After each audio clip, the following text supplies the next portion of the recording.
안녕하십니까. 출발 증시와이드 2부 시작됐습니다. 최리나입니다. 뚜렷한 외국인들의 매수세가 들어오지 않는 상황에서 국내 증시 불안한 상승세가 계속되고 있죠. 전일 옐런 효과에도 불구하고 코스피는 중국의 지표가 예상치를 뛰어넘었음에도 불구하고 고작 종가상으로는 4포인트도 채 오르지가 못했었습니다.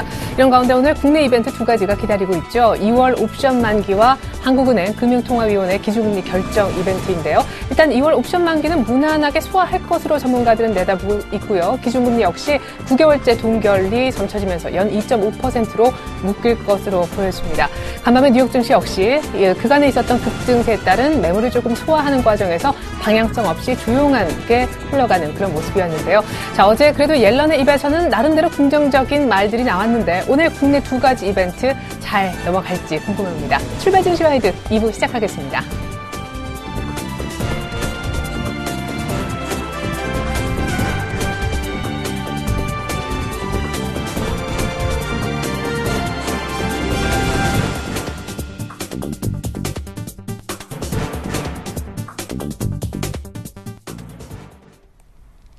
전일 환율이 급락했던 것도 빼놓을 수 없는 이슈였는데요. 전일장 다시 보고 오늘장 미리 들여다보겠습니다. 리뷰 앤 프리뷰 시간입니다. 자, 먼저 전일장에 대한 리뷰 한마디씩 받아보니까 최승 차장님은 환율 하락에 발목 잡혔다 이렇게 얘기하셨는데요. 어제 원달러가 8원 70전이나 하루 만에 급락하면서 1060원대 초반으로 아주 내달았었죠. 결국 원화 강세에 결국 수출주가 좀 부진한 그런 모습, 국내 증시 역시 상승폭이 제한적이었다 이런 얘기 해주신 것 같습니다. 정영훈 팀장님은 옐런의 발언에 힘입어서 미국 증시 안정화 전망에 따라 코스피도 상승세가 그대로 유지됐다 하셨고, 김혜란 연구원님은 외국인들이 하루 만에 판과 동시에 달러원이 급락하면서 코스피가 제한적으로밖에 못 올랐다 하셨습니다. 맨 아랫줄에 안상윤 대리님 역시 코스피의 제한폭은 아주 제한적인 상승폭이 그려졌었다 하셨고요. 김영겸 팀장님은 계속해서 종목 장세가 지속되고 있다는 특징을 짚어주고 계십니다. 자, 이어서 오늘장 프리뷰 한번 보죠. 최승 차장님은 모멘텀이 딱히 없는 가운데 옵션 만기일인데 무난하게 넘어갈 것으로 보인다라고 예상해 주셨고요. 정효훈 팀장님은 코스피가 신흥국과 차별화되면서 상승세가 그대로 유지될 전망이다 하셨습니다. 김혜란 연구원님은 금통위 옵션 만기 두 가지 이벤트가 걸려있는데 아마 두 변수 모두 시장에 중립적인 영향만 줄 것 같다 하셨습니다. 김영겸 팀장님은 옵션 만기일인데 장중에는 변동성이 크겠지만 종가상에는 큰 움직임 없을 거다 하셨고요. 안상현 대리님은 차익 매물을 조금 더 소화한 뒤 코스피의 상승세는 전반적으로 이어질 것 같다 내다보셨습니다.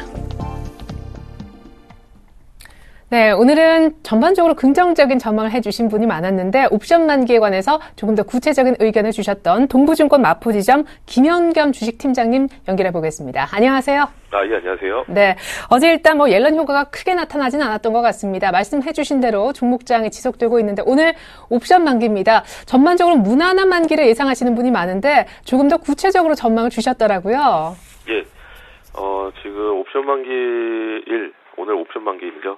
오늘 또 금통위도 열리는데요. 대다수의 의견은 금리 동결 분위기로 굳어지는 상황으로 지금 되기 때문에 크게 그런 이벤트 때문에 장중에 변동성이 있을 것 같지는 않고요. 그거보다는 오히려 중국 시장이라든지 그런 쪽에서 이제 나올 수 있을 거라고 보는데, 더 중요한 거는 어제 외국인들이 콜 옵션으로 굉장히 많은 매수가 들어온 게 조금 눈에 띄었는데요. 일단 오늘 아침 예상가가 지금 강보합으로 나오고 있는데, 오늘은 아래로는 250이겠고 위로는 255, 중간 가격이 252.5에서 장중 변동성이 있을 것 같고요. 종가는 252.5를 두고 강보합이라든지 약보합으로 마감을 할 것 같습니다. 지금 제가 옵션 만기일도 말씀을 드렸지만 이제는 큰 그런 코스피의 대형주에 대한 4분기 실적 발표는 거의 이제 마무리가 돼가는 시점이고요. 반대로 중소형주에 대한 이제 4분기 실적은 이제부터 시작인데요. 그렇기 때문에 지금부터는 낙폭과대 오히려 대형주 쪽으로 접근하는 것이 바람직할 것으로 보이고, 중소형주 같은 경우는 아주 비중을 계속 줄이시는 그런 투자 전략이 바람직할 것으로 보입니다. 아무래도 중소형주들이 실적에 대한 좋지 않게 나온다면 거기에 대한 주가 변동성이 더 크기 때문에 아무래도 중소형주는 아직 실적 발표하지 않은 중소형주를 갖고 계신 분들은 아무래도 좀 거기에 좀 대비하는 그런 전략이 오늘도 물론 중요하지만 앞으로 다음 주 초반까지는 계속해서 그런 작업을 좀 병행하셔야 되지 않나 생각이 되고요. 외국인 같은 경우는 오늘 MSCI 코리아 인덱스가 60부를 돌파를 했죠. 외국인 시각에서는 1950포인트까지는 보고 있는 상황으로 판단이 되고요. 또한 외국인 같은 경우는 최근 원달러가 어제 많이 하락한 것들에 대한 언급이 많이 있는데요. 다시 이제 위험 자산 선호 현상이 다시 이제 미국 10년방위 국채 금리라든지 여러 가지 정황상 다시 이제 나타나고 있는 상황에서 우리나라에 대한 외국인의 포지션 역시 앞으로는 좀 양호하게 전개되지 않을까, 최소한 중립 이상은 되지 않을까라고 생각을 하기 때문에 지금은 조금 더 강하게 나오고 있는 기관들이 주목하고 있는 납폭과대 대형주 쪽으로 좀 더 포커스를 맞추시는 게 좋을 것 같습니다. 네, 옵션 만기와 관련해서는 무난한 만기가 종가상은 예상이 되지만 장중의 변동성은 충분히 있을 수 있다라고 레인지 범위까지 주셨습니다. 시간이 조금 흐르긴 했지만 김연겸 팀장님은 이번 주에 처음 뵙는 것이기 때문에 전일 옐런 의장의 발언에 대해서 아주 짧게 한 말씀 부탁을 좀 드려보겠습니다. 네, 기존에 이제 버냉키 의장의 재임 시절에 이제 부의장을 하셨기 때문에 네. 기존에 있었던 그런 전략을 그대로 끌고 가는 그런 상황인데요. 더 중요한 거는 그 안에 연준 의원들이 일부 변경이 있었죠. 비둘기파보다는 매파적인 인물이 더 많이 앉아 있는 상황에서 계속해서 지금 미국이 경기 회복은 오늘 세인트루이스 그 지역 연준 의장 역시 올해 이제 3% 정도의 미국 경제 성장률 예측을 했는데요. 그만큼 미국은 가는 길을 계속 가겠다라는 의지 표명인 것 같고요. 거기에 있어서 신흥국에서 과연 우리나라가 외국인의 입장에서 그 여타 최근에 이제 위기가 있었던 그런 나라들과의 차별성이 부각이 될 수 있느냐, 그것이 이제 외국인 수급에 대한 좀 핵심인 것 같고요. 옐런 의장 같은 경우는 아까 말씀드렸다시피 계속해서 그런 기조, 지금과 동일한 그런 기조를 계속해서 이어가는데 그 안에 세부 지표에서 실업률에 대한 언급이 있었죠. 6.5% 그것보다는 더 아래로 내려가는 거에 대한 아랫방향을 열어놨기 때문에 실업률에 대한 민감도는 많이 떨어질 것으로 생각이 됩니다. 네, 그래요. 일단 옐런 말은 조금 신흥국들이 안심하는 분위기이긴 한데 거기서 얼마나 우리가 차별화되면서 외국인들의 수급을 재차 받을 수 있는지도 잘 살펴봐야 될 것 같습니다. 어쨌거나 오늘 전략은 기관 수급이 양호한 낙폭과대 대형주 주목하자 쪽으로 정리를 해보겠습니다. 지금까지 동부증권 김연겸 주식팀장과 함께 해봤습니다. 전략 감사합니다. 네, 감사합니다.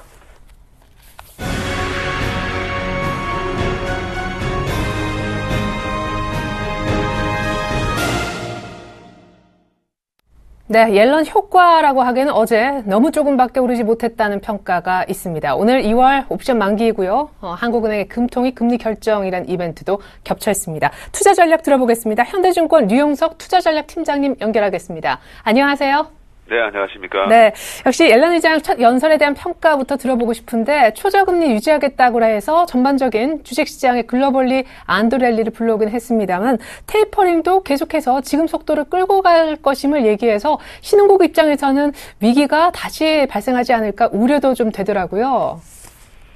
예, 어제 첫 옐런 의장의 의회 청문회 결과를 놓고 보면은 통화 정책의 큰 기조는 유지하겠다는 내용이라고 정리해서 말씀을 드릴 수 있을 것 같습니다. 그러니까 양적 완화인 테이퍼링과 관련해서의 기조도 기존 스탠스를 계속 유지할 것이고요. 또 하나 이제 가장 근간이 되는 통화 정책의 변경을 의미하는 초저금리의 현 상황도 지속해서 유지하겠다라는 내용이기 때문에 사실 시장에서 우려했던 것은 옐런이 입장을 좀 선회해서 속도 있는 테이퍼링이라든가 또 초저금리 근간에 대한 몇 가지 변경 사안이 있지 않을까 했던 우려들은 좀 없어진 것 같은데요. 그렇다고 하더라도 신흥국에 대한 언급이 없는 상태에서 미국이 가는 길을 지속하게 되는 입장을 좀 표명했기 때문에 미국에게는 좀 안도의 입장이지만 신흥국한테는 반드시 안도보다는 기존에 있었던 통화정책의 기조, 즉 테이퍼링을 더 지속하게 되는 그런 전달 내용이기 때문에요. 신흥 시장에는 좀 중립적인, 선진국 시장에는 조금 안도랠리 이렇게 좀 정리를 할 수 있을 것 같습니다. 특히 이제 선제 내용과 관련한 실업률이 6.5하고 인플레이션율 2.5에 대해서는 언급이 없었기 때문에요. 일단 이런 언급 자체가 좀 더 내려가거나 물가 조정가 올라가거나 하는 이런 부분들이 좀 구체화되게 되면 아무래도 신흥국도 조금 안도할 수 있는 시점이 되겠는데요. 이번에 안도의 내용이 없었다는 측면에서 보면은 일단 신흥국 증시 입장에서는 위험 요소가 좀 사라진 정도, 그러니까 시장에서는 중립적인 입장에서 좀 볼 가능성이 커졌다, 이렇게 정리할 수 있을 것 같습니다. 네, 안타깝게도 기준금리 인상의 어떤 조건들을 제시하는 포워드 가이던스의 변경이 없어서 구체화되지 못한 점이 좀 아쉬웠다라는 평이셨는데, 중국 얘기해보겠습니다. 제조업 지수, 비제조업 지수까지 꺾이면서 중국 경기 둔화 우려가 컸는데, 그런 시점에서 어제 1월 무역수지, 수출입이 모두 2, 3% 증가 정도만 예측했었는데 10% 이상씩 아주 좋게 나왔습니다. 춘절이 껴있는데도 이렇게 좋다니 이라면서 조금 의구심 섞인 눈초리로 보는 사람들이 늘어나고 있는데, 앞으로 중국 지표는 뭘 봐야 됩니까?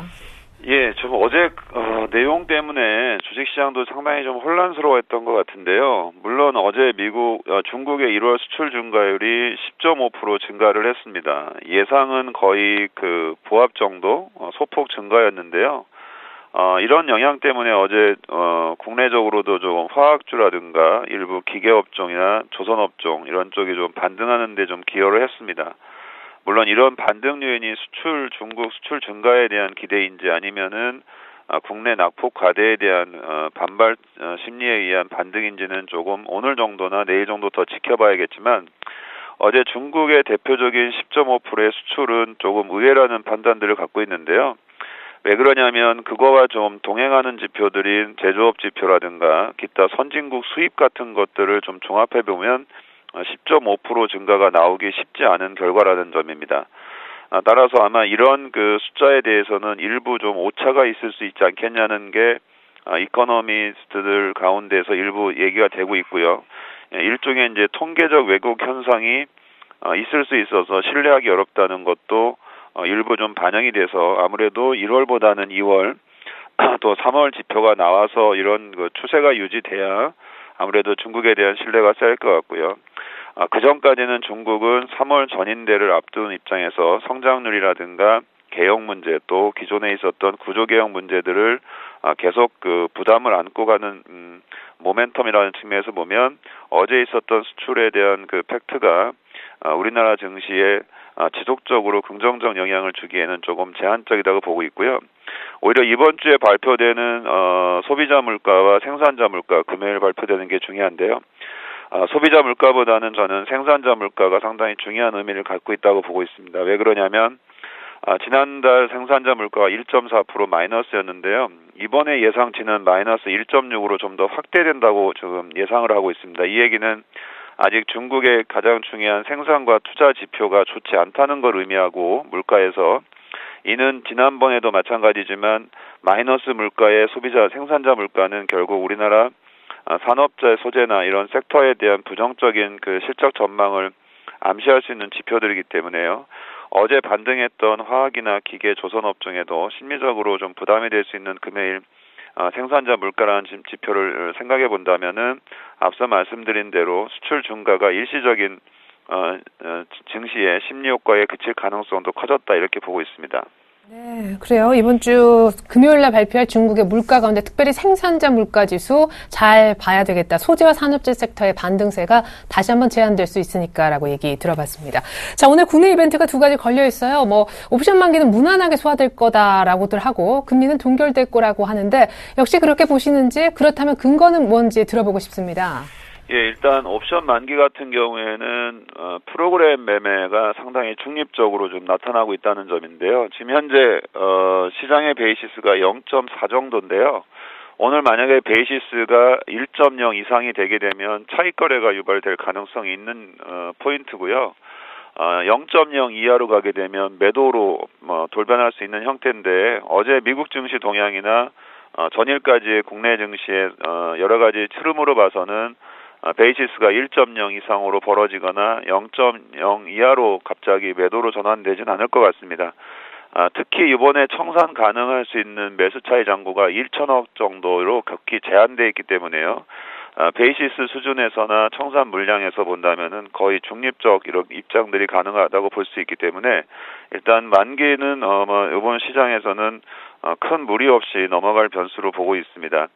또 하나 이제 금통위와 관련해서는 임기 말이라는 특성들을 충분히 갖고 있는 게 김중수 하는 총재의 입장일 것 같은 거고요. 지난 1월 달에도 일부 금리 인하 얘기들이 있었지만은 결국 장기적인 인플레이션, 소위 물가가 하반기에 좀 올라갈 수 있는 여러 가지 요인들과 경제가 일단 선행지수 기준으로 회복되고 있다는 믿음들을 갖고 있는 한은 입장에서는 이번 2월 달에도 금리 인하를 결정하기는 쉽지 않을 것 같고요.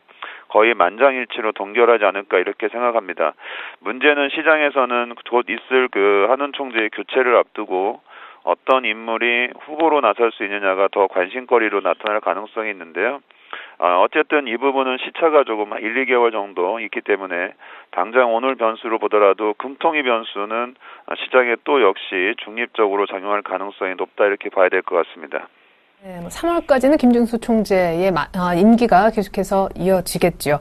자, 지난주 이 시간에 연결했을 때는 아마 기간 조정이 좀 이어지지 않을까 하셨었는데 여러 가지 이벤트가 또 엮여 있었었고 급락에 따른 반발 매수도 유입된 결과 1940부근까지 의외로 좀 반등이 빠르게 나왔지 않나 생각도 듭니다. 그 당시에 내수 섹터를 중소형주든 대형주든 상당히 좋게 보셨었는데 여전히 그럼 두 이벤트는 별로 신경 쓸 거 없이 그런 전략을 가지고 가면 되겠습니까?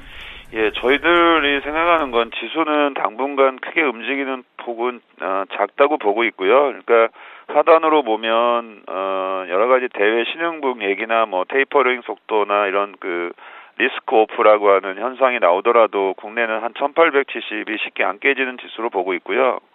또 리스크를 좀 감내하는 시장이라 하더라도 또 실적 변수들도 있고 여러 가지 모멘텀, 특히 산업의 변화들이라 시가총액 상위 종목들의 이런 어닝 추이들을 봤을 때는 쉽게 또 한 1970 정도나 60 정도를 넘어가기도 쉽지 않은 장세로 보면 대략 PBR 추정하는 1배 기준의 1920을 중심으로 해서 위아래로 한 3% 정도의 변동성, 5% 변동성을 좀 지속할 가능성이 높은데요. 그렇게 되면 지수를 사고 지수를 파는 인덱스 플레이는 수익을 내기가 쉽지 않아 보이고요. 대형주 내에서도 일단 추세가 살아있는, 소위 말하면 추세라는 거는 실적이 양호하게 전개돼서 안정적으로는 컨센서스가 존재하거나 또는 기관들이 좀 꾸준히 매입하는 추세가 이어지는 것들을 얘기할 수 있겠고요. 아니면 내수 업종이 좀 그 대표적인 섹터라고 보여지고요. 그러면 결론적으로 보면 종목 선정은 내수 업종의 수출보다는 양호할 것이라는 전제 조건, 그리고 내수 가운데서도 거래소에서는 기관들이 좀 매수하거나 추세가 좀 살아있는 종목들이 대응하기 편하다는 거고요. 그렇게 보면 거꾸로 코스닥이나 중소형주 쪽은 내수주이면서도 일단 그 기관이나 외국인 접근이 훨씬 더 대형주보다는 용이하다는 그 편의성을 갖고 있기 때문에 오히려 중소형주들의 그 시장의 연속성도는 좀 더 강화되지 않나 이렇게 보고 있습니다. 예. 자, 여전히 실적이 좀 양호하거나 여러 가지 이유로 인해서 추세가 좀 좋다든지 기관의 매수가 꾸준하게 유입되는 내수주 개별 종목에 관심도를 높이자 하셨습니다. 지수는 아마 크게 오르진 못할 거다, 큰 변동 없을 거다라고 내다보셨습니다. 지금까지 현대증권 류영석 투자전략 팀장님과 함께 봤습니다. 팀장님 감사합니다. 네, 감사합니다.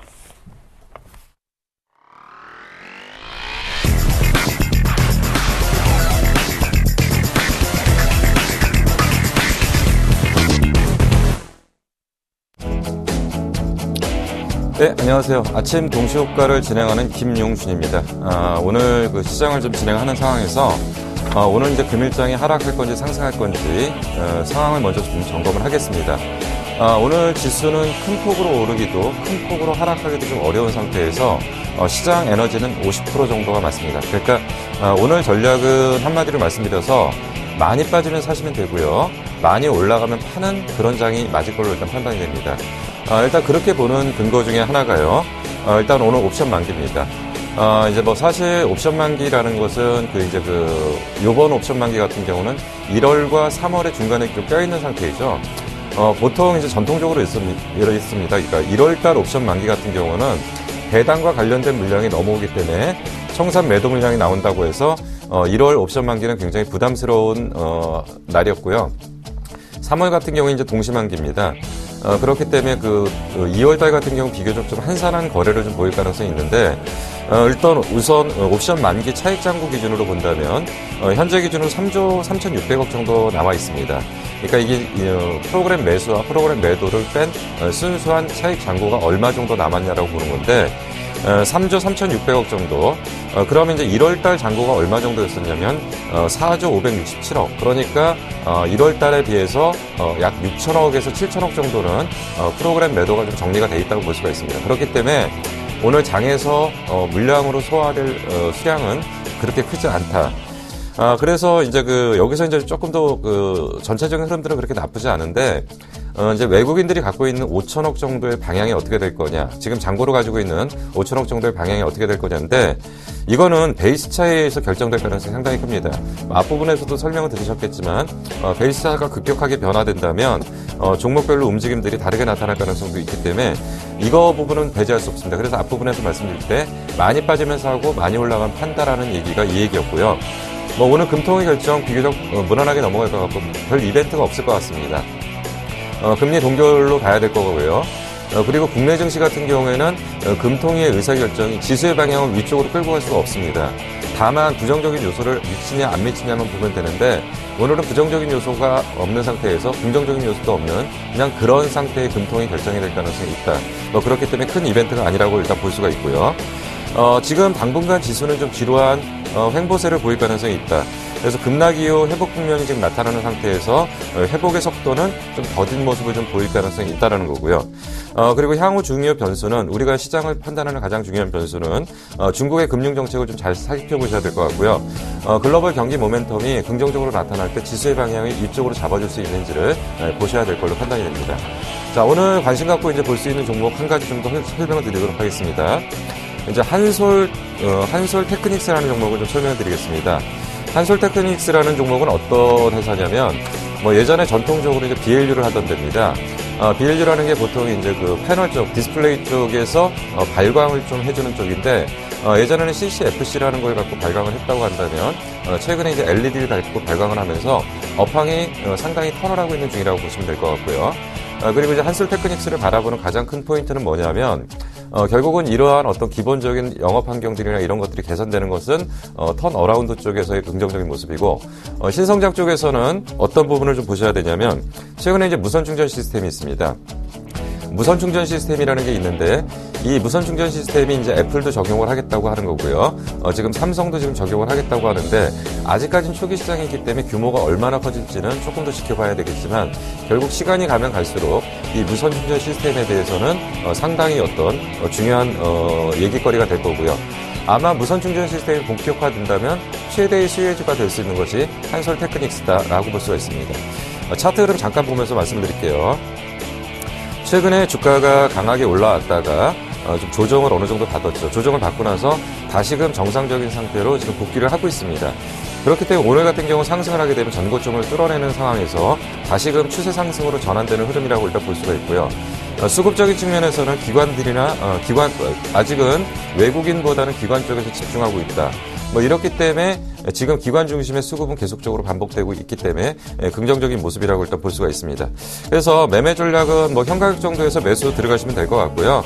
중장기적으로 목표가 한 28,000원 정도 보시면 될 것 같고, 이탈 범위가 21,000원을 넘지 않는다면 그대로 좀 지켜보실 필요가 좀 있는 종목이고요.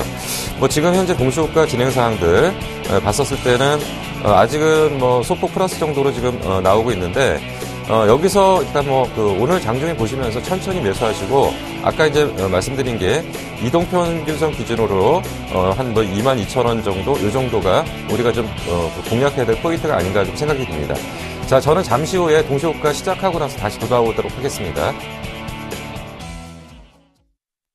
5, 4, 3, 2, 1.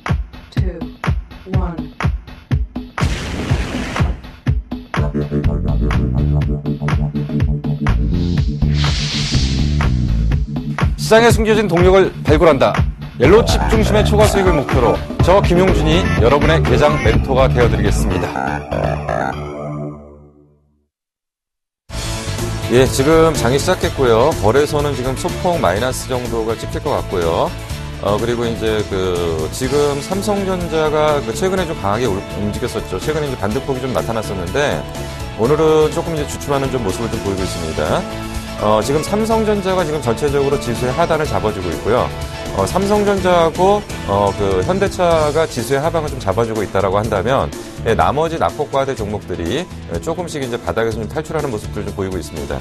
지금 전체적인 장애 방향을 내수주 쪽으로 갈 거냐, 민감주 쪽으로 갈 거냐라는 얘기보다는 전체적으로 낙폭과대에 대한 순환 사이클 정도로 이해하시는 게 좋을 것 같고요. 지수의 밴드는 조금 더 위쪽으로 보셔도 될 것 같습니다. 그러니까 오늘은 여러 가지 변수들이 있기 때문에 오늘 바로 이제 어떤 변화들을 바로 보일 수는 없을 거라고 일단 보여지지만 지금 그 지수의 상단을 조금 더 선물 옵션 만기일에 이후에 긍정적으로 보실 필요가 있을 것 같고요. 지금 이제 그 코스닥 기준으로 최근에 그 외국인들 수급이 상당히 좋았고요. 지속적인 매수를 보이고 있는데 오늘 같은 경우에는 일단은 셀트리온이 소폭 플러스를 보이고 있지만 큰 의미는 없다라고 판단이 되고 그동안 상승을 보였던 서울 반도체나 이런 것들 조정 좀 들어가고 있고요.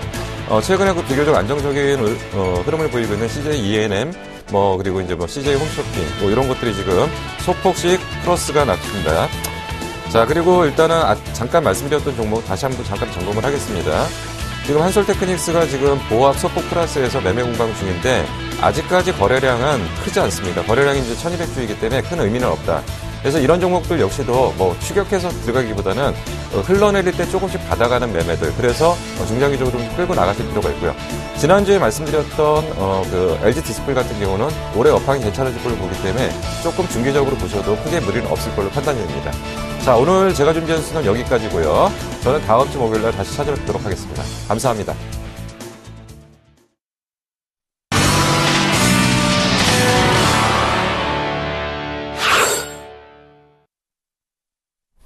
네, 2월 13일 목요일 국내 증시 출발 상황 샘플러스 김용준 멘토님 통해서 전해드렸습니다. 코스피 코스닥 한 1포인트 남짓 그냥 조금 더 어제 종가보다 오르는 그런 분위기인데요. 일본 증시 분위기 한번 들여다보겠습니다. 어제 니케이가 14,800 라인 정도 챙겼었거든요. 종가상 0.5% 정도 오른 결과였는데 오늘은 0.1% 정도 소폭이지만 하락해서 개장을 했습니다.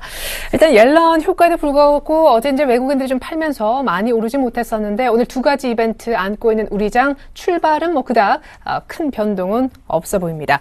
외환시장 분위기 한번 알아보죠. 어제 환시장이 하루 만에 8원 70전이나 뚝 떨어지면서 급락하지 않았습니까? 오늘 외환시장 개장 분위기는요. IBK 투자증권으로 가서 들어보겠습니다. 윤영교 연구원님 안녕하세요. 네, 안녕하십니까? 네, 어제 하루 만에 8원 70전 뚝 떨어져서 급락한 달러원 1,060원대 초반에 거의 3주 만에 1,060원대 재진입했었는데 어떻습니까? 오늘 1,060원대 정도에서 지지력이 나타나고 있는지 오늘 금통위 금리 결정이란 변수도 좀 영향을 주겠네요. 네, 옐런 신임 연준 의장이 의회 청문회에서 시장 옹호적인 발언을 내놓은 가운데 주요 지역 연은 총재들이 미국 경제에 대한 조심스러운 낙관론을 제시하면서 달러화는 강세를 보였습니다. 옐런 연준 의장은 테이퍼링 지속과 함께 초저금리 기조를 유지하겠다는 취지의 발언을 했는데요. 이에 따라 일부 금융기관에서는 미국 현 저금리 기조가 2016년까지도 지속될 수 있다는 관측을 내놓고 있습니다. 이런 가운데 제임스 세인트루이스 연은 총재가 미국 경제 성장률 3% 이상이 될 수 있다는 발언을 하면서 달러화 강세를 이끌었습니다. 이에 따라 달러 유로 환율은 유로당 1.3달러대로 하락했고 엔달러 환율은 소폭 상승한 102.5엔대에서 거래가 이루어지고 있습니다. 어제 서울 외환시장에서 원달러 환율은 옐런 의장의 시장 호의적인 발언과 함께 중국 수출입 지표가 시장 예상치를 크게 상회하면서 하락했습니다. 1월 중국 수출입 증가율은 각각 전년 대비 10% 이상 증가한 것으로 발표됐는데요. 중국의 주요 수출 대상국인 미국 소비가 1월 한파로 둔화됐을 것으로 추정됨에도 불구하고 수출이 호조를 보이면서 중국 경제 경착륙 우려가 줄어들면서 원화가 강세 요인으로 작용했습니다. 간밤 여기 NDF 시장에서 원달러 환율은 전일 서울 외환시장 현물원 종가 대비 0.2원 상승한 1,064.5원에 최종 호가되는데요. 오늘 금통위에서 금리 인하와 같은 특별한 정책적 조치는 없을 것으로 보이는 가운데 대외 재료는 대체로 달러 강세를 가리키고 있고 어제 낙폭에 대한 부담도 있어 오늘 원달러 환율은 상승 쪽으로 무게를 잡을 것으로 보입니다. 따라서 오늘 서울 외환시장에서 원달러 환율은 1,060원대 중후반으로 어제 종가 대비 주 거래 가격대를 조금 높일 것으로 예상됩니다. 그래요. 일단 닷새 만에 상승 전환했는데 1,060원대 깨지지 않고 오늘 일단 위쪽으로 되돌림이 조금 나올 것 같다라는 전망해 주셨습니다. 지금까지 IBK 투자증권 윤영교 연구원님의 외환시장 동향 분석이 있었습니다. 감사합니다. 네, 감사합니다.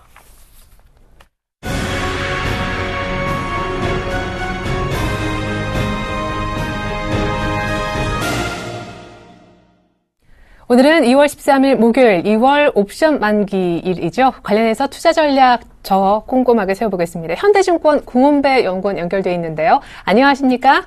예, 안녕하세요. 네, 1월 옵션 만기는 특별히 막판에 조금 지수가 빠지는 그런 악몽이라면 악몽, 충격이라면 충격이 좀 있었는데 2월 옵션 만기는 배당 관련 물량이 일단 차익 쪽에서 거의 다 청산이 돼서 무난하게 흘러갈 것이다. 이런 예상들이 많이 있네요. 예, 그렇습니다. 우선 금번 2월 옵션 만기는 간단하게 좀 생각하셔도 좋을 것 같습니다. 우선 만기 부담감을 나타내는 순차익 잔고는 약 3.3조 원으로 9월 이래 최저치 수준이고요. 연초 만기는 일반적으로 차익 거래의 계절성이 나타나는데요. 이는 연말에는 배당을 겨냥한 차익 매수세가 유입되고 이 물량들이 1월과 2월에 거쳐 배당량 물량들이 청산되는 것을 말합니다. 그런데 지난해 연말 같은 경우 연말 배당을 겨냥한 차익 매수세가 평년 대비 작은 편이었고요. 그렇기 때문에 배당 획득 후 청산을 시도하는 전체적인 부담 물량이 평년 대비 작은 편에 속합니다.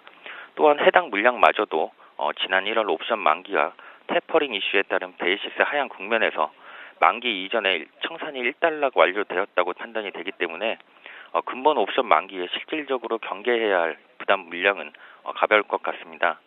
근본 만기에는 주체별로는 국내 기관보다는 아직까지 청산되지 않은 잠재적인 청산 대기 물량들이 남아있는 외국인을 경계해야 될 것 같은데요.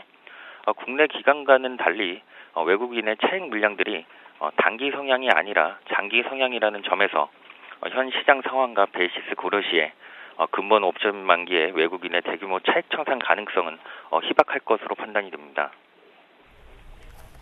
네, 그래요. 그러면 이제 문제는 가격 변수를 조금 더 따져보고 싶습니다. 합성 선물 스프레드 얘기도 꺼내볼 수 있겠지만 일단 선율물 가격 차인 베이시스 같은 경우에는 과연 어떤 조건에서 물량이 좀 차익 쪽에서 출회가 될 수 있는지요?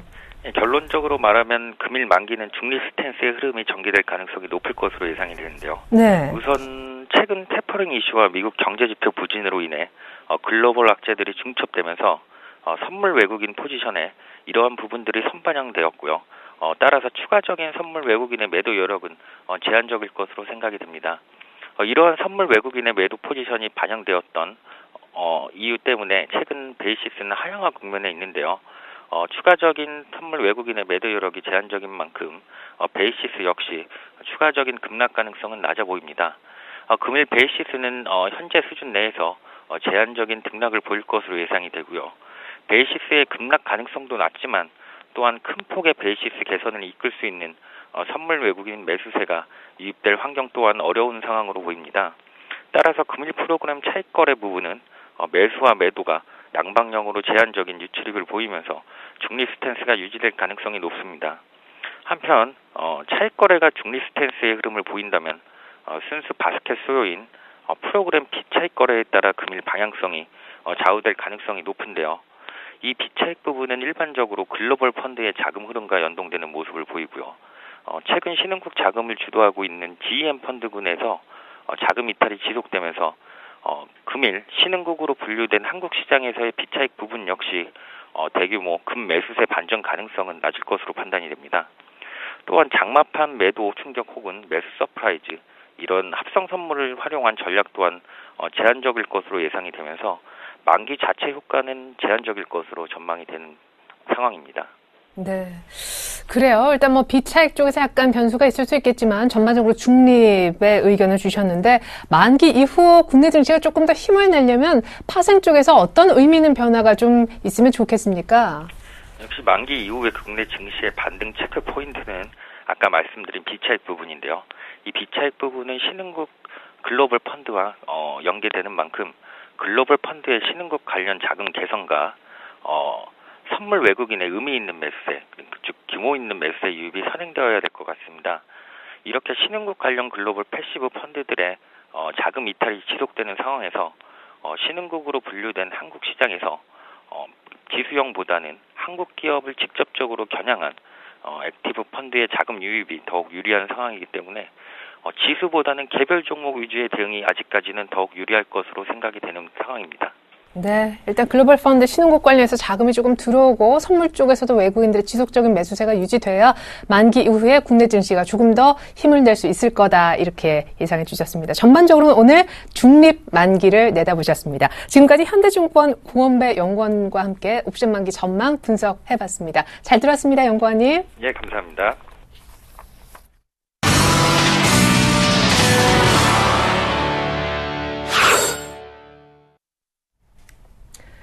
네, 오늘의 돌발 종목 한번 살펴보겠습니다. 첫 번째는 썬데이 토즈인데요. 결론적으로 올 한 140% 정도 순이익이 나는 것 같습니다. 이익이요. 그렇게 주가가 급등했다는 얘기인데 4분기 실적 발표가 나왔습니다. 오늘 개장하기 전에. 근데 실적이 너무 좋아서 오늘 갭 상승하면서 6% 또 뛰면서 신고가를 다시 한번 썼거든요. 못 말리는 썬데이 토즈 주가 어디까지 올라갈지 실적과 함께 살펴보겠습니다.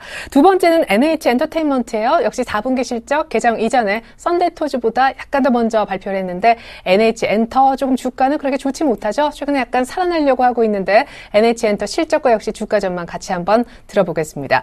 세 번째 돌발 종목은요. 어제 이미 크게 한번 흔들렸던 그런 종목입니다. 나름대로 업계 1위인데 오스템 임플란트가 리베이트 관련해서 검찰의 압수수색 받는다라는 소식이 있었죠. 큰 악재성 뉴스였는데 어제 급락 그리고 오늘도 반등은 아직 안 보이고 있습니다. 이상 세 가지 돌발 종목 분석을 압구정으로 가서 들어보겠는데요. 유진투자증권 압구정 지점으로 가보겠습니다. 정승현 과장님 안녕하세요. 네, 안녕하세요. 네, 감기 많이 나으셨네요. 썬데이 토즈부터 분석 들어보겠습니다. 네, 썬데이 토즈. 오늘 아침 실적 발표 이후에 상당히 거래량이 폭증을 하고 급등을 하는 모습인데 신고가를 경신하는 모습입니다. 일단 지금 현재 분위기는 저는 나쁘지 않다라고 판단이 되는데 일단 좀 부담스러운 국면이라고 저는 생각이 듭니다. 지금 현재 가격 자체가 실적이 4분기 영업이익이 56억 정도 실적 발표를 했습니다만 일단 지금 현재 사실 단기간에 너무 급등한 모습들이 있고요. 그렇기 때문에 일단 지금 현재 과열권에 들었다고 해도 과언이 아닐 정도로 일단 거래량이 너무 폭증을 하면서 올라오는 상황이다라고 보시면 되겠고 지금 현재 거래 시작한 지 10분 정도밖에 안 된 상황에서 어제 거래량의 거의 60%에 육박하는 모습을 보여주고 있습니다. 일단 거래량이 너무 많이 이뤄지고 있고 여기서 장중한 때 지금 10분밖에 지나지 않은 상황에서 또 12,000원까지 찍은 이후에 상당히 거래도 많이 되면서 올라오고 있는데 일단 지금 현재 분위기에서는 매수 타이밍이라고 저는 말씀을 드릴 수는 없을 것 같고요. 아무리 실적이 좋다 하더라도 일단 애니팡2에 대한 기대 효과 분명히 일정 부분 거의 다 주가에 반영이 된 부분들이 아닌가라는 생각이 들고 아무리 실적이 급속도로 좋아지고 그리고 애니팡에 대한 우리나라 게임 유저들이 아무리 여기에 돈을 많이 쓴다 하더라도 일단 지금 현재는 가격적인 부분에 있어서 주가 측면에서는 부담스럽지 않느냐라는 생각이 들기 때문에 일단 지금 신고가를 내는 상황에서 좀 더 오버슈팅 할 가능성은 있겠습니다만 지금 현재 구간의 매수 타이밍은 아니다라고 다시 한번 말씀을 드리겠고요. 그리고 다음으로 NHN 엔터도 오늘 실적 발표를 하면서 최근에 사실 게임주들이 좀 실적이 좋은 기업들은 상당히 반등세가 상당히 강하게 일어나고 있습니다. 오늘 조이맥스라든지 컴투스 실적 발표 이후에 좋은 흐름을 보여주고 있는데 NHN 엔터 같은 경우에도 실적 발표 작년보다 좀 분사 이후에 갈목할 만한 실적을 내지는 못하고 있다라고 말씀을 드리겠는데 일단 지금 현재 전 영업이익이 전년 동기 대비 한 6%, 한 47% 감소한 것으로 이렇게 집계가 되고 또 일부 뉴스 기사에서는 영업이익이 같은 액수인데 전년비 대비 아마 6.1% 증가했다 이런 뉴스도 나오고 있는데 아마 이제 분사 이후에 어떤 기준으로 실적을 어느 기준점으로 잡았느냐 여기에 따라서 좀 다른 시각으로 보여지는 게 아니냐라고 판단이 들고 일단 NHN 엔터는 사실 주가가 최근에 워낙 많이 빠졌습니다. 워낙 많이 빠져서 거의 바닥권이라 해도 과언이 아닌데 바닥권 이후에 주가가 일정 부분 상승하는 7만 한 6,000원, 7,000원 여기서부터 지금 86,000원 거의 만원을 거의 이번 달 들어서 다이렉트로 올라온 상황인데 실적 발표 제가 봤을 때는 실적 발표가 아마 4분기를 기점으로 아마 올해 상반기에 신작 모바일 게임들이 상당히 많이 나오는 사항들이기 때문에 NHN 엔터도 올해는 실적을 좀 더 기대해봐야 되지 않느냐라고 보여지는데, 뭐 이 종목 역시도 단기간에 한 10,000원 정도 올라온 상황이어서 일단 뭐 주가 실적 발표 이후에 대부분의 뭐 종목들이 주가 조정을 받는 뭐 그런 상황들이 연출이 되기 때문에 NHN 엔터도 지금 사기에는 조금 부담스럽다라는 생각이 들고, 일정 부분 조정이 나온 이후에 매수로 접근해 보시는 게 어떨까라는 생각이 들고요. 그리고 마지막으로 오스템 임플란트, 어제 사실 급락이 나왔습니다.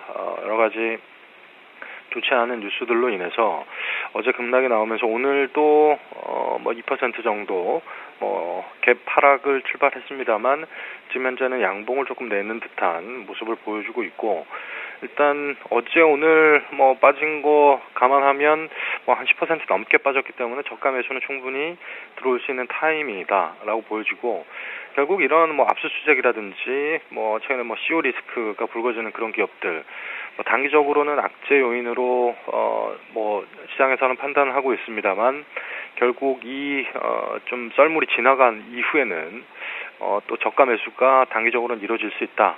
물론 이제 시간이 또 어느 시점에 들어올지는 아무도 판단할 수 없기 때문에 이렇게 급락이 나온 이후에는 바닥을 확인하시고, 그리고 또 좀 잠잠해질 때 주가 패턴이 그럴 때 들어가시는 게 맞다라는 생각이 들고요.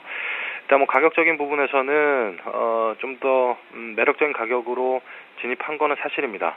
그렇기 때문에 일단 뭐 뉴스플로우를 좀 더 확인하시면서 접근을 하셔야겠지만, 일단 최근 어제 오늘 뭐 한 10% 정도 급락한 이 가격대에서는 좀 더 추가 하락도 염두를 해두시면서 오늘 또 양봉이 나오게 되면 분할 매수 관점에서 좀 접근해 보실 필요도 있는 종목이 아닌가라고 보여지고, 결국 뭐 단기 악재에 불과한 거지 이게 기업을 펀더멘털을 완벽히 훼손할 수 있는 요인은 아니다라고 보여지고, 결국 이 리베이트를 제공한 이 혐의 자체가 또 법정에서 가려져야 되는 부분들이 있기 때문에, 일단 뭐 그 오스템 임플란트뿐만 아니라 대부분의 기업들 이 리베이트라는 걸 모두가 안 하고 오스템 임플란트만 한 뭐 그런 상황은 아니기 때문에, 뭐 그런 부분들 뉴스 플로우를 좀 더 확인하시면서 여기서 추가적인 더 하락이 나온다라고 했을 때는 일단 기업의 펀더멘탈을 믿으시고 분할 매수 관점에서 접근해 보시는 것도 나쁘지 않다라고 정리해 드릴 수 있겠습니다. 오스템 임플란트 지금은 일단 양봉을 좀 그려내고 있는데 오늘 양봉이 계속 유지되는지도 한번 살펴보셔야 될 것 같습니다. 추가적인 특징주, 오늘 또 게임주 쪽의 진행이 여전히 좋아 보이는데요. 스튜디오에서 더 자세하게 들어보겠습니다. 오늘은 샘플러스 정동욱 멘토님이 함께해 주실 겁니다. 안녕하세요. 네, 안녕하세요. 네, 최근에 모바일 게임주 움직임이 좋다라고 조금 전에 우리 정승용 과장님께서도 짚어주셨는데, 그렇습니다. 오늘 썬데이토즈 뭐 NH엔터 얘기도 했지만 컴투스와 주이맥스, 그리고 어제 조이시티는 이미 신고가를 낸 상황이죠. 실적들도 다들 드러나는 상황에서 흐름이 좋아지고 있는데, 컴투스 그리고 조이맥스 더 한번 추가적으로 얘기 들어보겠습니다. 그리고 현대하이스코어가 이번 달 들어서 오늘까지 포함해서 20% 이상 상승세를 보여주고 있어요. 뭐 썬데이토즈 같은 종목도 있지만 현대하이스코어가 가장 뭐 가볍다 하면 가볍다 할 수 없는 그런 종목인데, 이렇게 좋은 상승세를 보이는 이유 어디 있는지도 들어보겠습니다. 쌍방울 피인수됐죠. 광림이라는 회사요. 점 상한가로 출발했고요. 오성 LST도 감자 이후 오늘 처음 거래가 재개됐는데 일단 상한가를 한번 찍긴 찍었습니다. 컴투스, 조이맥스, 게임주 얘기부터 먼저 들어보죠. 네, 그렇습니다. 최근에 뭐 모바일 게임 그리고 온라인 게임주, 게임주의 상승이 좀 무섭다 이렇게 말씀을 드릴 수가 있는데, 네. 현재 뭐 NC 소프트까지 뭐 상승세를 보여주고 있습니다.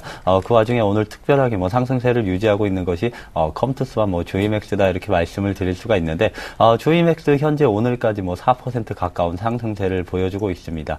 근 2주 동안 지금 양봉을 뿜으면서 지속적으로 상승세를 유지해주고 있다 이렇게 말씀을 드리고 있는데, 역시나 모바일 온라인 게임주 3분기, 4분기 실적 우려감들이 지금 모두 해소되는 단계에서 오히려 조이맥스 같은 경우는 이제 호실적을 발표하면서 조금 뛰어나게 상승세를 보여주고 있지 않느냐, 저는 이렇게 말씀을 드리고 싶습니다.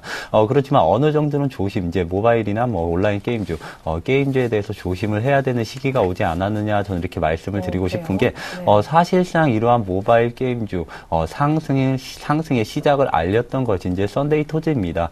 썬데이토즈가 뭐 애니팡2 기대감으로만 상승하는 줄 알았던 투자자들이 오늘 실적 발표 굉장한 호실적을 발표하면서 실적이 우량했기 때문에 뭐 상승, 추가 상승이 가능하다 이러한 말들이 장 전에도 굉장히 많이 나오기도 했었는데 만약에 썬데이토즈의 주가가 급락세로 돌아선다면 관련된 모바일 게임주 그리고 온라인 게임주 역시 하락 추세로 전환할 가능성이 조금은 있지 않느냐 저는 이렇게 말씀을 드리고 싶습니다. 앞서서 뭐 정승현 과장님께서 말씀을 하셨듯이 지금 호실적을 발표한 썬데이토즈 실적으로 인해서 오늘까지 뭐 신고가를 기록하면서 상승을 하고 있지만 역시나 단기간 내에 너무 급등했다 이러한 관점에서는 이제 차익 매물을 조금 경계해야 된다 이렇게 말씀을 드리고 싶습니다. 네. 조이맥스 역시 오늘도 실적을 발표를 했지만 역시나 단기 급등에 따라서 차익 매물을 조금 조심해야 된다 이렇게 말씀을 드리도록 하겠고 컴투스와 게임빌 특히나 컴투스 같은 경우는 조금 조심해야 되는 시점이 오지 않았느냐 저는 이렇게 말씀을 드리고 싶은 게 사실상 컴투스와 게임빌 3, 4분기, 4, 4분기 실적은 모두 주가에 녹아들었다 이렇게 말씀을 드리겠지만 최근에 반등세는 역시나 이제 1분기부터 실적의 개선세가 이루어질 것이다 이런 전망들이 나오면서 지금 반등세를 꾀해주고 있지만 제가 볼 때 1분기에 뭐 가파르게 실적이 개선되기는 조금 힘든 부분이 있지 않겠느냐 저는 이렇게 판단을 하고 있습니다. 만약에 1분기에 굉장한 호실적을 기록을 한다면 추가적인 상승이 가능하겠지만 역시나 지난 하반기에 이어서 1분기 실적도 지금 양호하지 못한 수준으로 나온다면 컴투스 같은 경우는 상승폭을 대부분 반납하는 하락이 예고돼 있기 때문에 역시나 이제는 1분기 실적이 굉장히 중요한 관건이 되었다 이렇게 말씀을 드릴 수가 있을 것 같습니다. 예, 그다음 말씀드릴 네, 그러면은 전반적으로 모바일 게임주에 대해서는 거의 다 이제 조금 여기서 추격 매수는 진짜 위험하고 갖고 계신 분들 조금 팔아야 되는 그런 시기라고 보시는 거네요. 예, 그렇습니다. 최근에 뭐 모바일 게임주 대부분 상승을 보였다 이렇게 말씀을 드릴 수가 있는 게 위메이드 같은 종목도 뭐 급등세를 보이기도 했었고 NHN 엔터테인먼트도 이제 바닥권을 찍고 어느 정도 반등세를 기록을 했습니다. 지금 모바일 뭐 온라인 게임주 대부분 반등세를 기록하면서 조금 급등하는 패턴이다 이렇게 말씀을 드릴 수가 있는데 사실상 선별적으로 실적이 좋아지는 그런 기업도 있지만 컴투스 게임빌처럼 아직까지 실적 우려감이 남아있는 종목마저 테마성을 타고 오르는 장세라면 역시나 1분기 실적 개선이 안 되는 종목은 상승폭을 모두 반납하는 하락이 조금 예고돼 있기 때문에 이 부분은 조금 조심해야 되지 않을까 이렇게 정리를 해드리도록 하겠습니다. 네, 이어서 현대하이스코어 쌍방울 그리고 오성 LST 한번 볼까요? 네, 그렇습니다. 현대하이스코어 오늘까지 뭐 1.5% 상승세를 보여주고 있습니다. 시가총액이 이제 1조 원을 넘어섰는데 재상장을 하고 나서 현대하이스코어 기관권에서 무섭게 매수를 보여주고 있다 이렇게 말씀을 드릴 수가 있는데 역시나 실적 때문이었다. 오늘 판가름이 났습니다. 현대하이스코어 당기순이익으로 뭐 1조 원이 넘는 당기순이익을 기록을 하면서 굉장한 호실적을 기록을 했는데 역시나 실적 장세 연장선이 아닌가 저는 이렇게 말씀을 드리고 싶습니다. 대부분의 대형주들이 이제 4, 4분기 실적을 대부분 발표를 마무리를 했습니다. 그 와중에 호실적을 기록한 그러한 대기업 특히나 코스피 종목들은 기관과 외국인 수급이 굉장히 양호해지면서 조금은 다른 기타 종목보다 상승폭을 키우는 그런 사례를 볼 수 있었는데 최근에 뭐 가장 대표적인 예로 코스맥스를 들 수 있지 않았나 저는 이렇게 말씀을 드리고 싶은 게 이제는 중국 모멘텀이 끝나고 중국 성장이 끝났다 이러한 말들이 작년 이제 중반기 이후에 시장에 쏟아져 나오면서 특히나 에이블CNC 같은 종목들이 급락세를 보였습니다. 그러나 코스맥스 같은 경우는 이런 전망과는 반대로 사상 최대 실적을 기록하는 그런 실적 발표를 함으로써 신고가를 기록하는 신고가 랠리를 보여줬는데 이렇게 시장의 모멘텀 펀더멘털이 나쁘다고 이렇게 판정이 되었어도 역시나 믿을 것은 실적뿐이다 이렇게 말씀드리면서 현대하이스코도 역시나 현대기아차가 지속적으로 성장하는 기업은 맞습니다. 비록 뭐 신흥국 우려감과 그리고 뭐 엔화 약세 이러한 우려감이 더해지면서 지금 현대기아차의 주가가 사실상 상승폭을 키우지 못하면서 바닥권을 다지고 있다 이렇게 말씀을 드릴 수가 있는데 사실상 현대기아차의 성장은 지속적인 것이다 이렇게 말씀드리면서 현대하이스코 실적이 좋아질 수밖에 없는 기업이었다 이렇게 말씀을 드릴 수가 있습니다.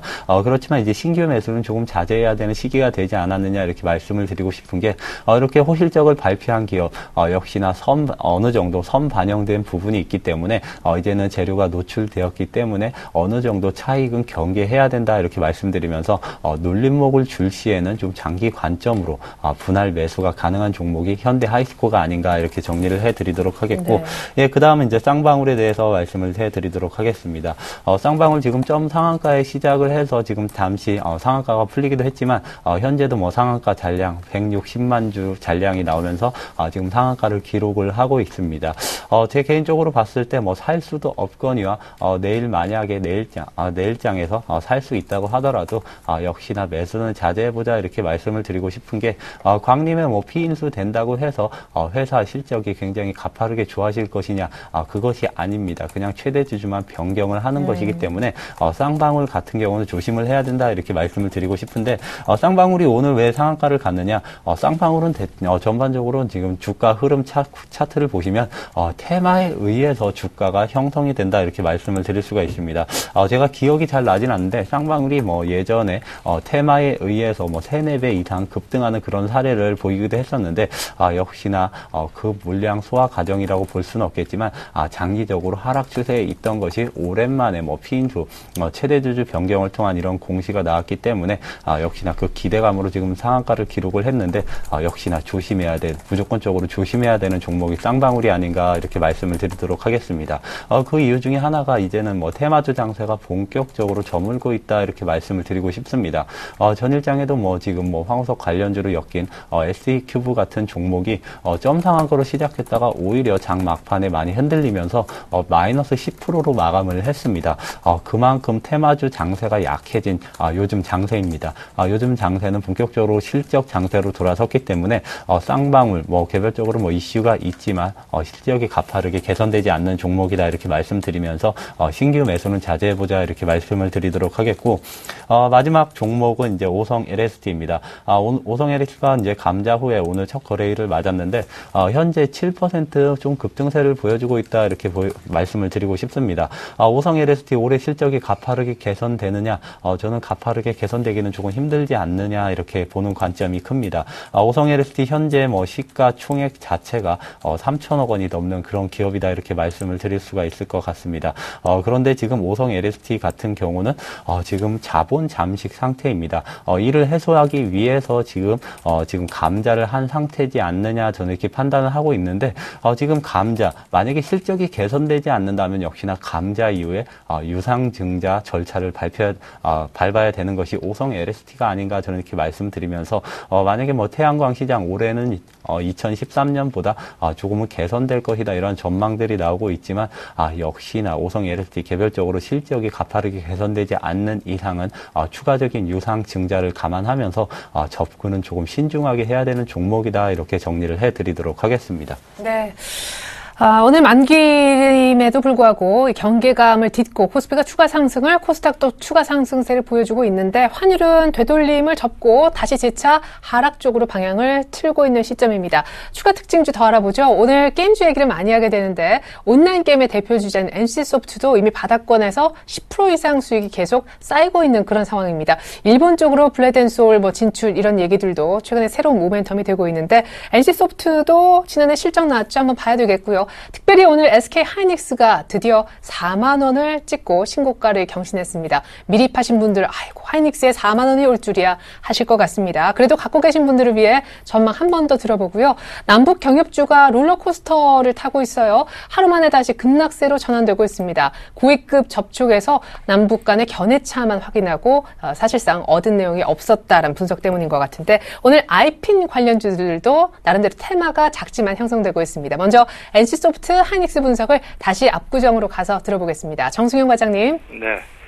먼저 NC소프트 말씀을 드리면 NC소프트 사실 최근에 시장 분위기가 온라인, 모바일 쪽 게임들에 집중이 되면서 온라인 게임들에 대한 소외감 이라고 표현할 수 있을까요? 그런 부분들 때문에 NC소프트 주가가 모바일 게임주에 비해서는 좀 소외받은 느낌이 있었는데 일단 뭐 20만 원이 뭐 살짝 깨지면서 바닥권을 형성을 하고 다시 뭐 주가가 다시 우상향 곡선으로 턴을 하려는 모습을 보이면서 뭐 일정 부분 반등이 일어나고 있습니다. 최근에 기관의 매수가 상당히 적극적으로 들어오고 있는 모습 때문에 일단 반등의 실마리를 찾아가고 있는 모습인데, 일단 뭐 지난해 실적이 아무래도 뭐 중국에 나갔던 게임들이 좀 좋은 성적을 내주면서 지난해 실적 때문에 일정 부분 반등이 일어나고 있다라고 말씀을 드릴 수 있겠고, 일단 뭐 지난해 영업이익이 전년 대비 약 35% 증가한 2,050억 정도 기록을 했습니다. 완벽하게 턴어라운드가 일어났고요. 그렇기 때문에 일단 뭐 중국에 대한 기대감들이 상당히 높아져 있는 상황에서 중국이 시장의 기대치만큼 실적이 나와주는 상황, 뭐 그런 부분 때문에 NC소프트에 대한 재평가가 이루어지고 있다라고 말씀을 드릴 수 있겠고요. 그리고 SK하이닉스 드디어 4만 원을 찍었습니다.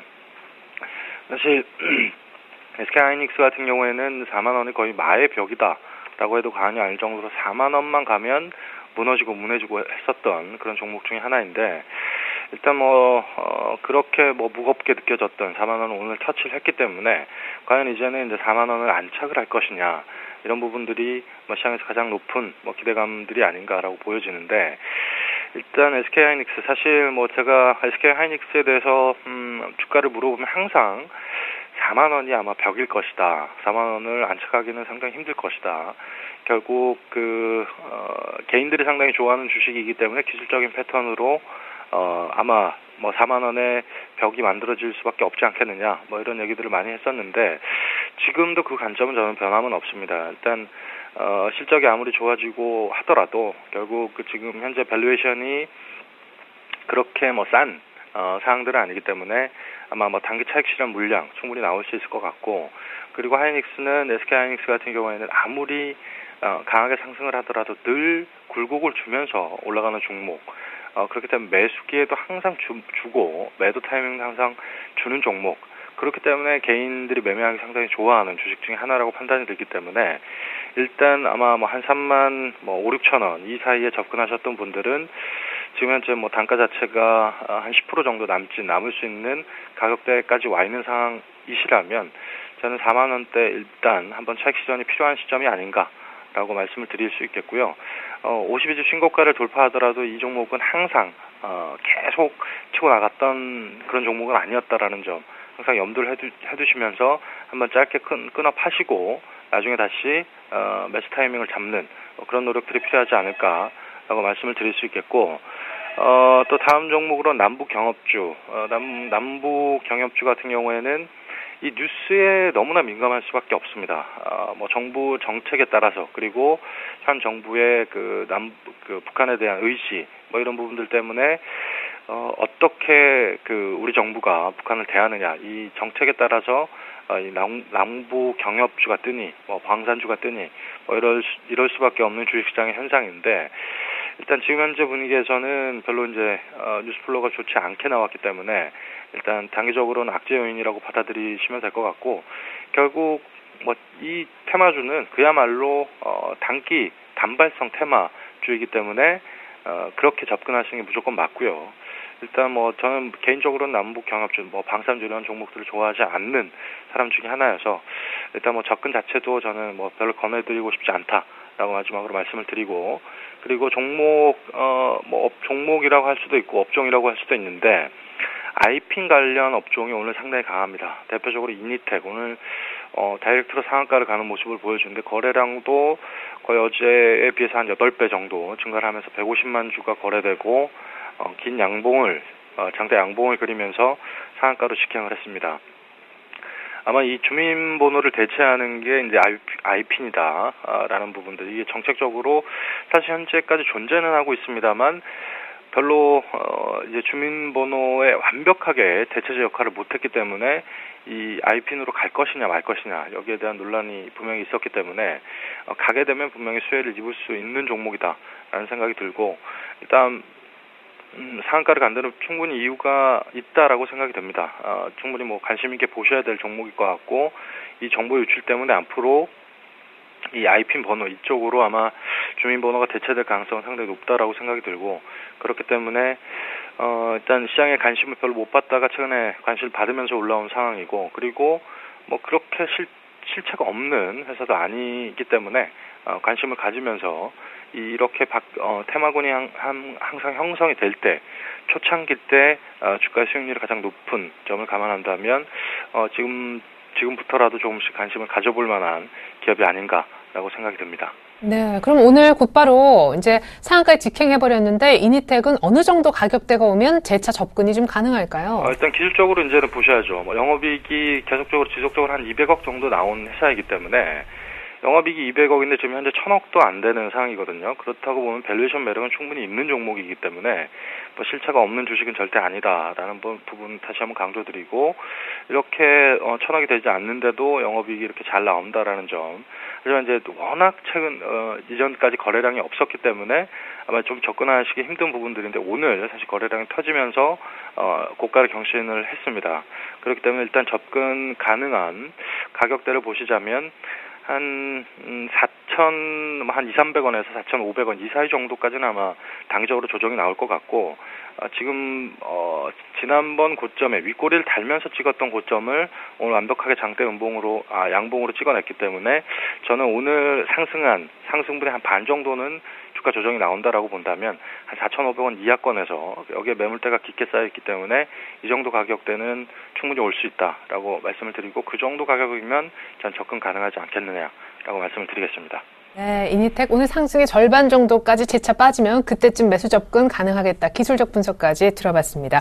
마지막으로 두 분의 오늘장 필요한 전략을 좀 들어봐야겠는데요. 일단 만기 부담을 별로 느끼진 않는 장 초반 모습이거든요. 1940선 다시 회복했습니다만 상승 탄력은 뭔가 좀 떨어지고 있다라는 느낌도 역시 듭니다. 예, 필요한 전략 좀 주시죠. 예, 그렇습니다. 사실상 4분기 실적이 굉장히 우량하고 아니면 어닝 서프라이즈를 기록하는 기업이 별로 없다, 이렇게 말씀을 드릴 수가 있습니다. 네. 그에 따라서 이제 어닝 서프라이즈를 기록하는 몇몇의 중소형 개별주, 대형주 역시 가파르게 상승폭을 키우고 있다, 이렇게 말씀을 드릴 수가 있는데, 그에 따라서 이제 테마주 장세가 주고 본격적으로 실적 장세가 펼쳐졌다.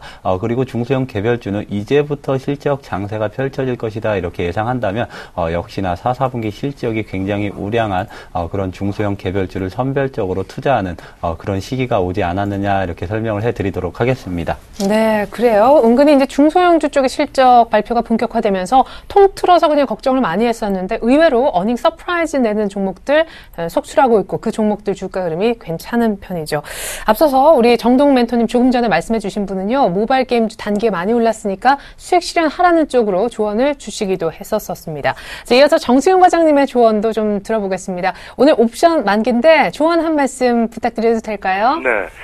제가 오늘 지수도 부담스럽고 옵션 만기도 부담스럽다, 이렇게 표현을 했는데, 일단 오늘은 지금 시장 출발에서는 그렇게 나쁘지 않은 출발을 보이고 있습니다만, 앞으로 사실 지금 현재 1940선에서 추가적으로 대형주를 매수하기에는 좀 부담스럽지 않느냐라는 생각이 들고, 일단 그런 부분도 감안한다면 사실 지금 지수대에서 대형주를 접근하는 건 조금 무리가 있다라고 말씀을 드리고, 일단 주가 조정을 기다려서 매수를 하자. 결국 아마 오후에 들어서 옵션 만기에 대한 부담도 좀 더 나오지 않을까라는 말씀 드리겠습니다. 네. 자, 지금 대형 우량주를 생각하시는 분들은 매수 관점에서요, 지금 지수대에서 곧바로 매수하지 말고 약간 빠지면 조정 시에 들어가자라고 하셨습니다. 지금까지 정동 멘토 정승현 과장님과 함께 이 시간 꾸려봤습니다. 두 분 수고 많으셨습니다. 감사합니다. 네, 감사합니다. 감사합니다.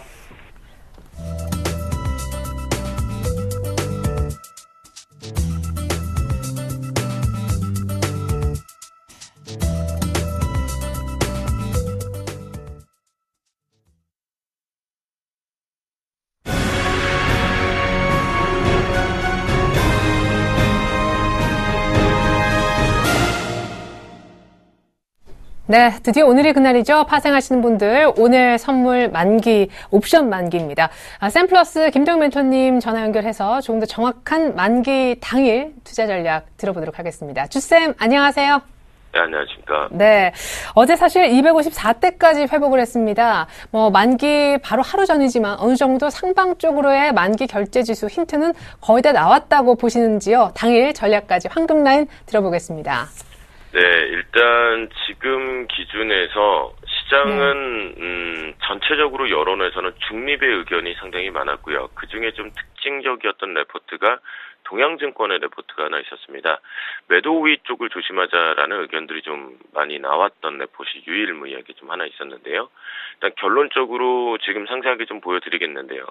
자, 일단 선물 옵션의 미결제 약정 차트를 좀 보도록 하겠습니다. 이 부분은 일단 연결 선물 쪽을 그냥 놓고만 지금 살펴보면 미결제 자체가 11만 계약 정도 있습니다. 그렇다고 한다면 정상치 범위의 옵션 만기 들어올 때 위험성을 도래시킬 만한 미결제는 없다라는 관점에 시장의 충격은 흡수되고 있을 수 있다라는 보시겠고요. 그다음에 일별 차익장고 자체의 스프레드를 놓고 보면 마디 자체가 요 간격과 요 간격을 놓고 보면 지금 매도 쪽이 계속 순차적으로 올라오고 있죠. 자, 이 부분은 뭐냐면 이쪽에서 여러분들이 살펴보셔야 되는 것은 배당을 가지고 연말에 들어왔던 물량들이 상당히 많은 양이 출회가 되었다라는 관점이기 때문에 현재 기준에서 제가 누누이 좀 강조해드리지만 이번 주는 종목의 힘에 의해서 시장이 같이 동반해서 선물이 올라간 것이지 따로 개별적인 성격을 갖고 선물의 수급을 갖고 올라갔다라고 보시면 안 됩니다. 그런 관점에서는 여전히 우호적이다라고 보실 수는 있겠고요. 추가적으로 지금 시장의 반등이 253.80대까지 올라갔던 이유도 바로 이 부분을 대변하고 있는 상태겠는데요. 하지만 뭔가 꼭 폭풍을 기다리는 것처럼 지금 현재의 모든 조건은 눈치를 좀 보고 있는 상승과 하락을 모두 다 열어두고 있는 중간 자리에 와서 눈치를 보고 있다라고 보시면 좋겠습니다. 자, 외국인과 기관의 동반 쏠림에 집중하자라는 뜻은 뭐냐면 수급적인 측면에서 봤을 때 이렇습니다. 현재 외국인들은 매수 우위 쪽으로 들어왔고 기관계 쪽의 금융투자 창구를 통해서 매도 우위 쪽으로 좀 들어와 있죠. 그러면 자신들의 자금에 싸움이 붙은 거거든요. 앞에서 초반부에 출발할 때만 하더라도 기관계 쪽에 특히 금융투자 창구도 매수 우위 쪽이었습니다. 동반해서 매수세가 공격적으로 좀 들어온다고 한다면 시장의 슈팅은 여러분들의 아마 이번 만기 결제 지수는 위쪽 상방이 모두 쉽게 도래가 되는 자리인데요. 맥시멈 정도까지 만약 지금 뚫어낸다라면 255점 콜 상품이 행사가 될 것 같은데요. 자, 행사가 돼봤자 255.00은 종가 기준 쪽으로 현재의 우호적인 모습을 갖고 가봤자 결론 쪽에 종가 행사 가격은 깡통입니다. 무슨 얘기냐면 가봤자 255 콜이 행사가 된다 하더라도 대박을 내는 그 꼼수는 없다라는 관점으로 보시는 것이 좋겠다라고 말씀드리겠고요.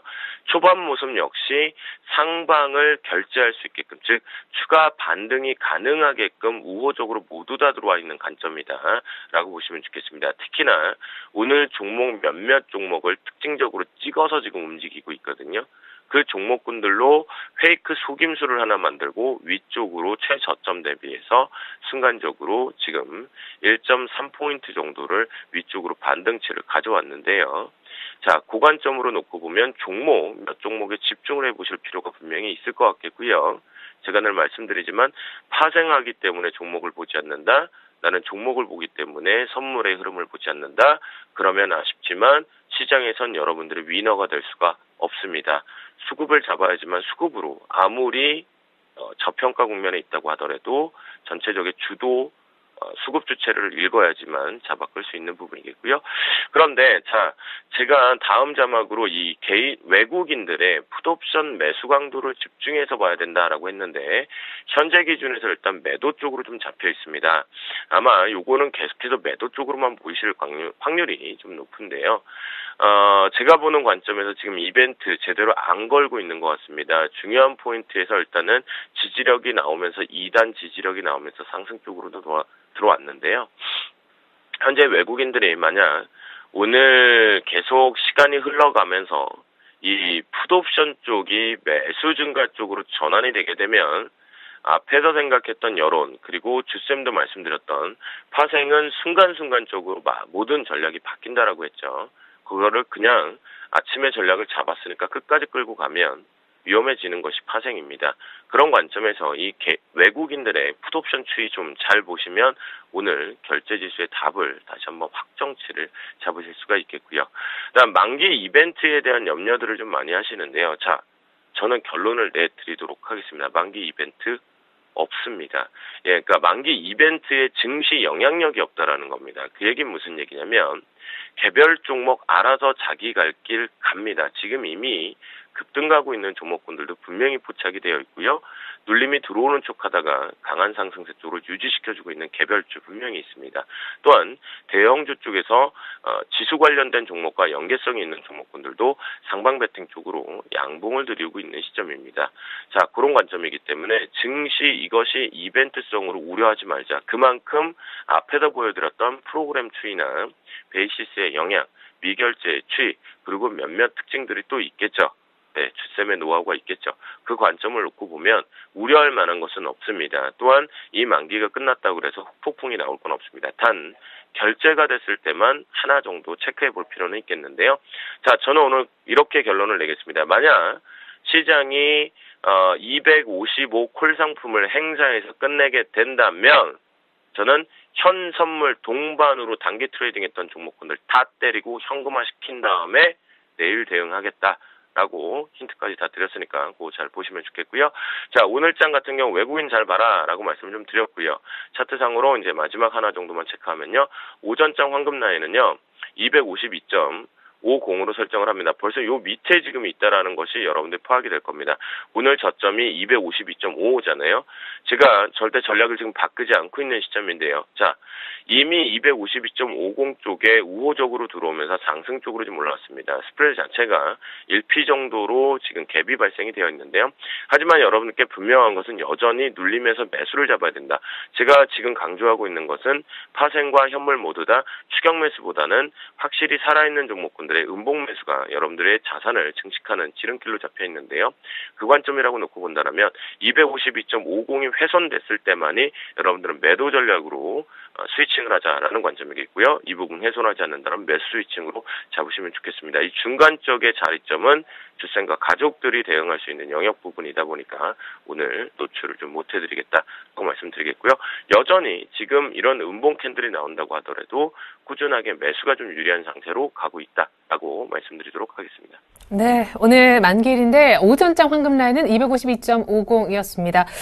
외국인들의 풋옵션 추이 잘 관찰하면 오늘 쉽게 전략을 좀 세워볼 수 있을 거다 하셨고, 만약 오늘 255 콜이 행사된다면 그 전에 샀던 모든 상품에 대해서는 다 전량 수익 실현할 거다라고 아주 강한 힌트도 남겨주셨습니다. 지금까지 샘플러스 김도영 멘토와 함께 만기 전략 세워봤습니다. 감사합니다. 네, 감사합니다. 네, 옐런 효과가 하루 만에 끝나나 싶었었어요. 간밤에 뉴욕 증시가 조금 흔들리는 모습이 보여졌었는데 우리는 오늘 만기 경계감에도 불구하고 어제 물론 쬐끔 오른 게 아쉽긴 했지만 추가 상승하면서 1940선도 회복하고 있습니다. 잠시 후면 오늘 옵션 만기일이자 한은의 금통위 금리 결정 있는 날이죠. 금리 동결 결정이 나올지가 여부를 알 수 있게 됩니다. 잠시 10시 조금 넘으면 결과가 나올 텐데 9개월째 동결되는지 결과는 한 번쯤 체크해 보시는 게 좋겠습니다. 출발 증시 와이드 마칩니다. 고맙습니다.